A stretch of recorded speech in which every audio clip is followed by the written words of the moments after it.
পবিত্র রমজান ইবাদত, আত্মশুদ্ধি ও আল্লাহর নৈকট্য অর্জনের সেরা সময়।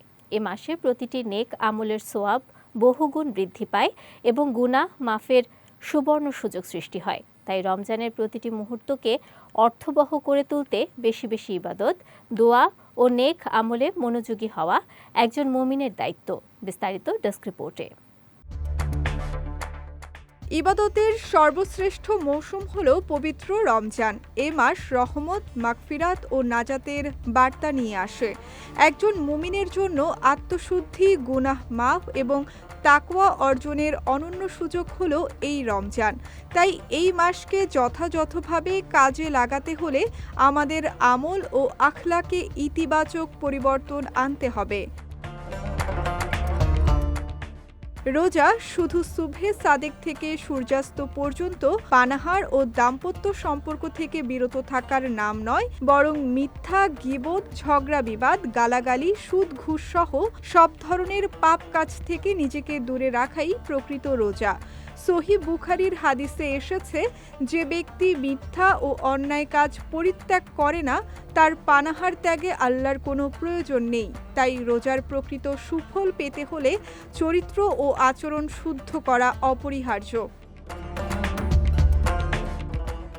রমজান কুরআন নাজিলের মাস, তাই এ মাসে বেশি বেশি কুরআন তিলাওয়াত করা অত্যন্ত গুরুত্বপূর্ণ। ধীরে সুস্থে ও শুদ্ধভাবে তেলাওয়াত করা উচিত। সম্ভব হলে অর্থ ও তাফসির সহ পড়লে তা অন্তরে গভীর প্রভাব ফেলে। পাশাপাশি নফল নামাজে মনোনিবেশ করা প্রয়োজন। সহিহ মুসলিমে বর্ণিত আছে, যে ব্যক্তি ঈমান ও সওয়াবের আশায় রমজানের রাতে নামাজ আদায় করে, তার পূর্বের গুনাহ ক্ষমা করে দেওয়া হয়। তাই তারাবি, তাহাজ্জুদ সহ রাতের ইবাদতে যত্নবান হওয়া উচিত। রমজান দোয়া কবুলের মাস।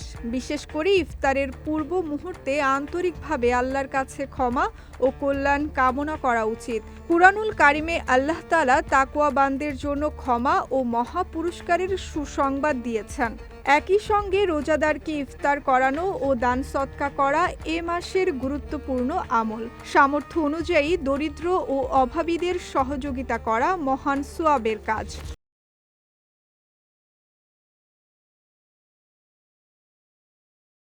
এছাড়া বেশি বেশি জিকির আজকার করা, যেমন লা ইলাহা ইল্লাল্লাহ, আস্তাগফিরুল্লাহ, সুবহানাল্লাহ ইত্যাদি পাঠ করলে অন্তর পরিশুদ্ধ হয় এবং আল্লাহর নৈকট্য লাভ করা যায়। এভাবে রমজানের প্রতিটি মুহূর্ত ইবাদত ও আত্মশুদ্ধির মাধ্যমে কাজে লাগাতে পারলেই আমরা প্রকৃত সফলতা অর্জন করতে পারব। সঙ্গীতা শাহ, বিজয় টিভি নিউজ ডেস্ক।